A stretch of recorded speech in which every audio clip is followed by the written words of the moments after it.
Niall, thank you for being here again in Chile at the Fundación para el Progreso. We are very happy that you found some time in your very tight schedule, and now you have become a father recently. We know it's even a larger effort you have to make in order to be here. So thank you very much. Here, Axel. Thank you very much. I just wanted to start with a very simple question, and it is, you have talked about the hypocrisy of the liberal left in the world. What is wrong with these people, with the global left, and how could we deal with this? I think the hypocrisy of the elites was a big part of the populist backlash that we saw in the English-speaking world last year. Now, the elites of the right are not hypocritical. That is to say that they accept the implications of capitalism, that there will be inequality, and the winners will do well. The liberal left, in fact, enjoys the benefits of inequality even more, it seems to me, than the right. And yet, hypocritically, they insist that there's something terribly wrong with the consequences of capitalism. They buy Thomas Piketty's book and they engage in a kind of sub-Marxist dialogue, all the while quaffing Chardonnay on their estates in Martha's Vineyard or in their homes in Aspen. They lament endlessly the consequences of industrialization for the climate, and yet they fly to conferences to discuss climate change in their private jets. They go on the Women's March as a kind of protest against Donald Trump's sexism, and then they turn out themselves, in the case of Harvey Weinstein, to be serial harassers of women and allegedly rapists. So the hypocrisy of the liberal left is the thing that drives middle America and provincial England nuts. What they can't stand is the two-facedness of the people in the private jets in Hollywood, on the Upper East Side of Manhattan, who then lecture them about their way of life, condescend to them, whether it's on religion, whether it's on firearms, accuse them of being bigots. I think it's that hypocrisy that most infuriates people. You asked what we can do about it. Actually, it's simple. Expose it. Point it out.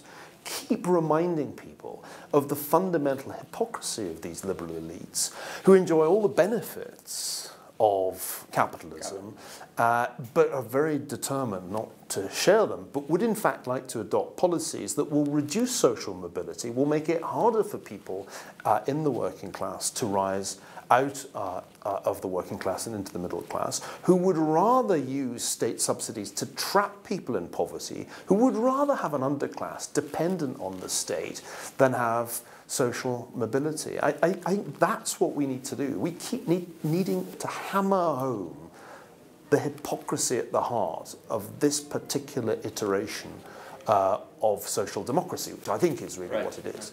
And when we go to free society and classical liberalism nowadays, and we see to a large extent this elite is an obstacle to people who believe in freedom, because they have this whole politically correct speech and they are doing all these accusations, and then you are racist, xenophobe, and all this, and you see that also in the academia. Classical liberalism nowadays in the world, and the importance of networks in order for classical liberalism to survive. How would you depict the situation right now, and what's the reality of classical liberals nowadays? Do you see crisis among classical liberal streams of thought? We don't have enough public intellectuals like yourself, for instance, going on on the public debate and arguing against this hypocrisy and defending freedom and all these things? Or are you optimistic about the future?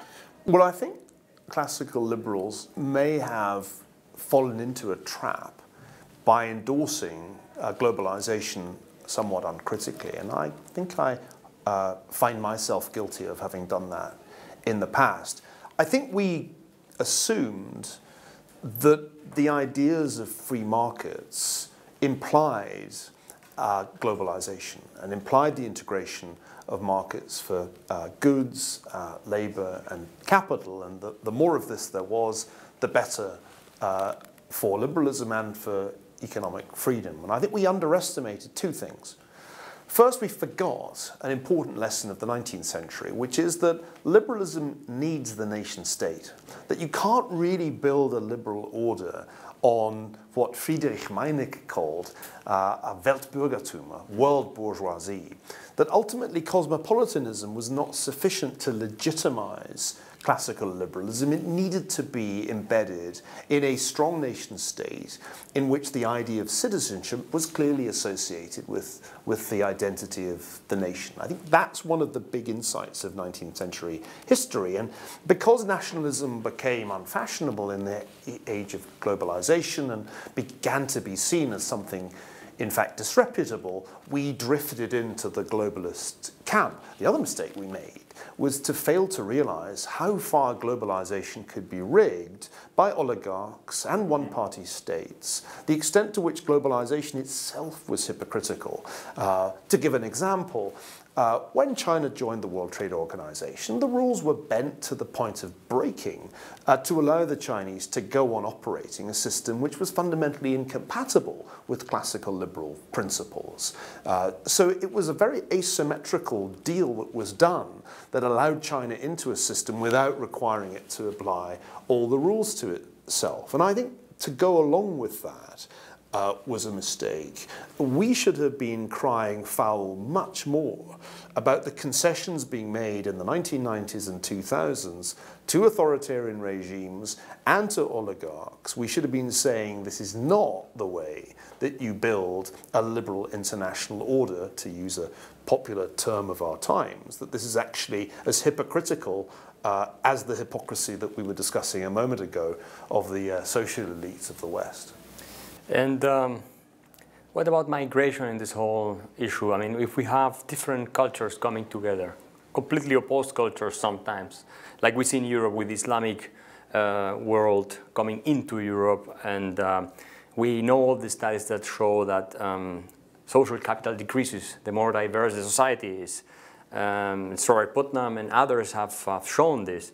How can you have a nation state when you have an extremely diverse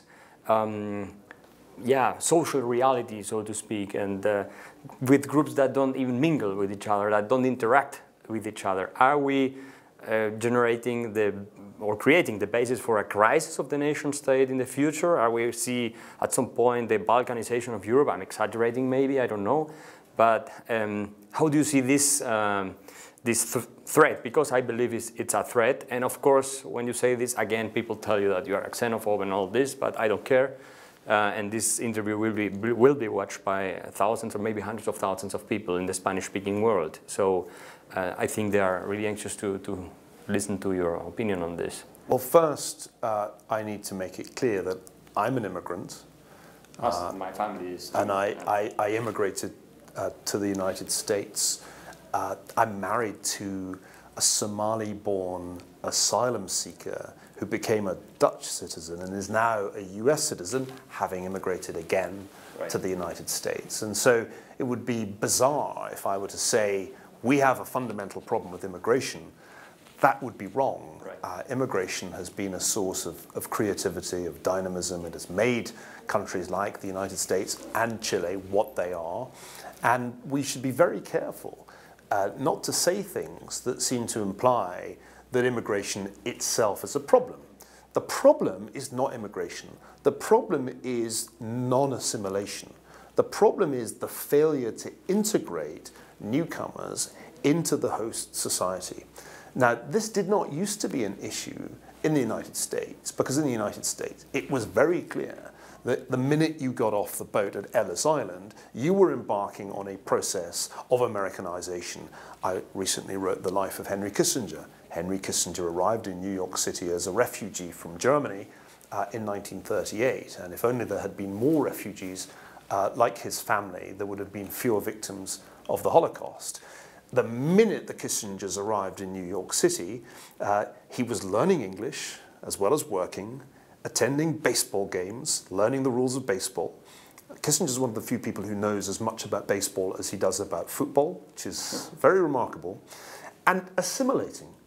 That was what made the American experiment so successful. Every time people would say, there's a problem with the Irish, with the East European Jews, there's a problem with the South Italians, this will never work, it would turn out to be wrong. Because one generation later, that group would have second and third generation people in Congress. So I was always skeptical of Sam Huntington's argument that the Mexicans were somehow not going to be assimilated, because I didn't see any obvious difference between where the Mexicans were when Huntington published, when was it, 10 years ago, and where the Irish and South Italians and the Jews were 100 years ago. And I think the same processes are still capable of working if Americans remain committed to the notion of assimilation. The minute the United States goes down the route of multiculturalism and says, no, you don't need to read or learn to read English, we'll make the documents available in your language of choice. You don't need actually even to attend public schools. You can have your own schools. The minute the United States goes down that route, it's on a fast track to being Europe. And Europe is really the place that I think we need to worry about.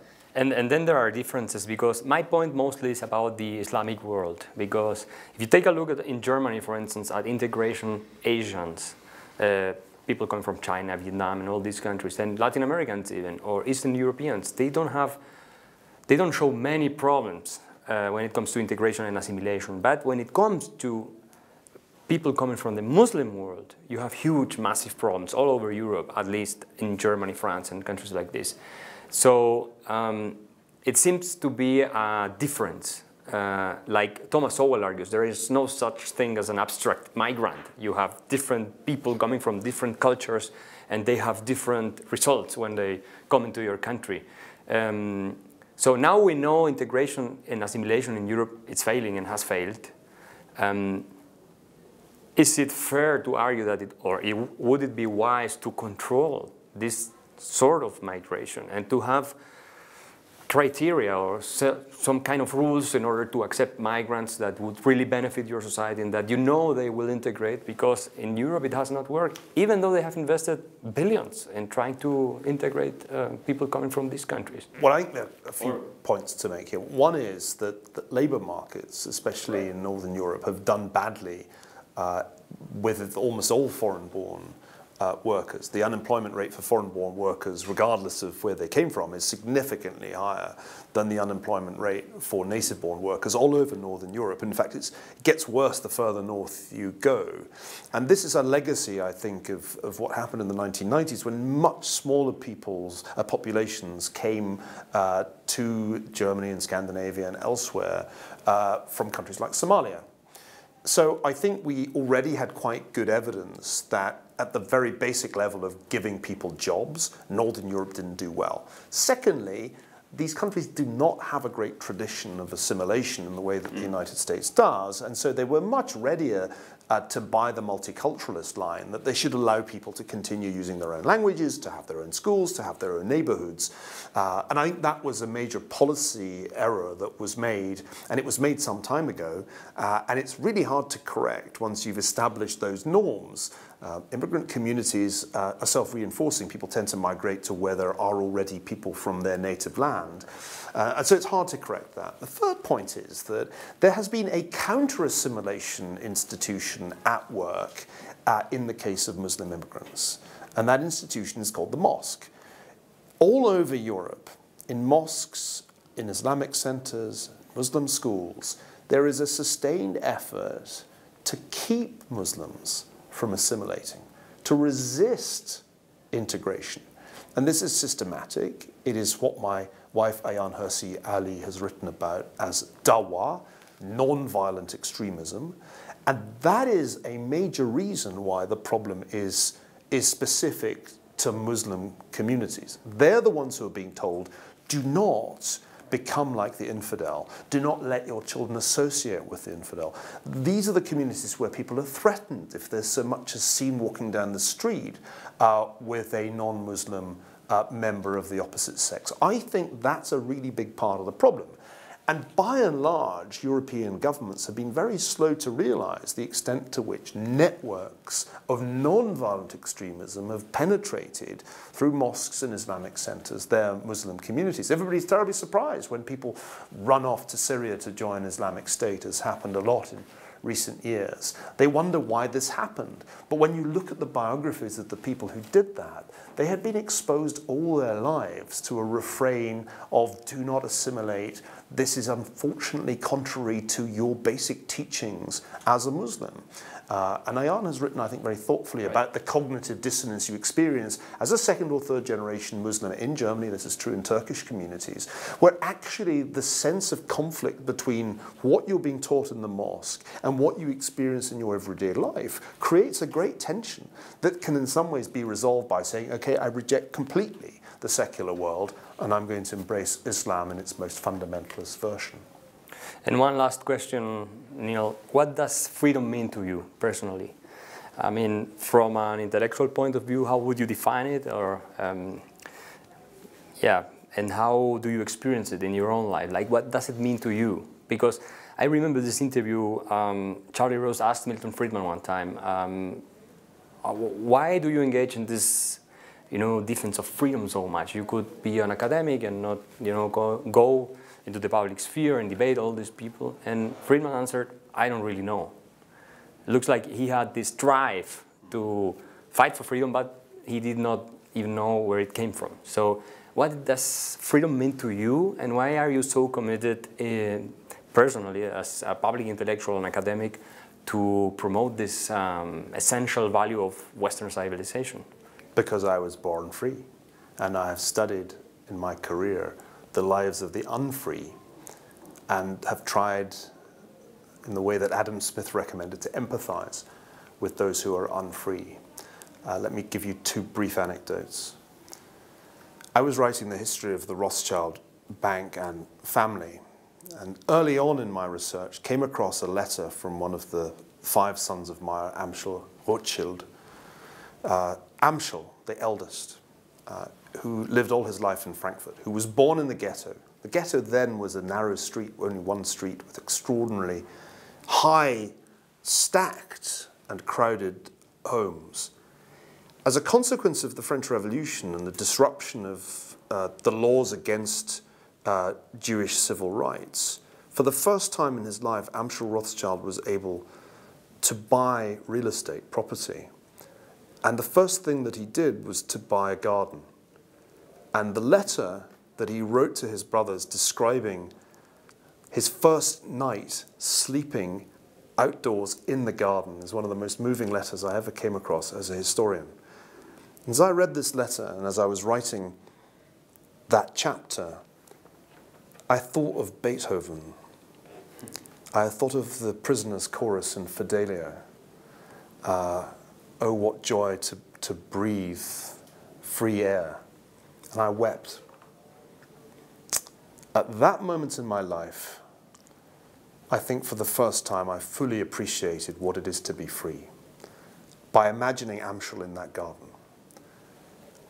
When I met Ayaan, I met somebody who had gone on a similar journey, who'd grown up a girl in Somalia, had spent part of her childhood in Saudi Arabia, had been in the Muslim Brotherhood in Kenya, and who came to freedom through experience, through rebellion against an arranged marriage, through study at the University of Leiden, engagement with some of the great texts of the liberal canon. And she has also helped me to understand what freedom means and how much it matters, and how we have a moral obligation, an imperative, to free the people who are unfree, the people who are slaves, of which there are terrifyingly large numbers today, the people who live under unfree states in totalitarian regimes. Those people are enduring what Ayan endured as a little girl and what Amschel Rothschild endured as a young man, unfreedom. Those of us who are born free have a moral obligation to liberate, and that's my motivation. And we hope that you will keep on with your excellent work for many decades to come, and you are a role model for us here in Chile, and I think all around the world. And I thank you very much for being here, sharing with us this time. You're very kind. Thank you, Neil. Thank you.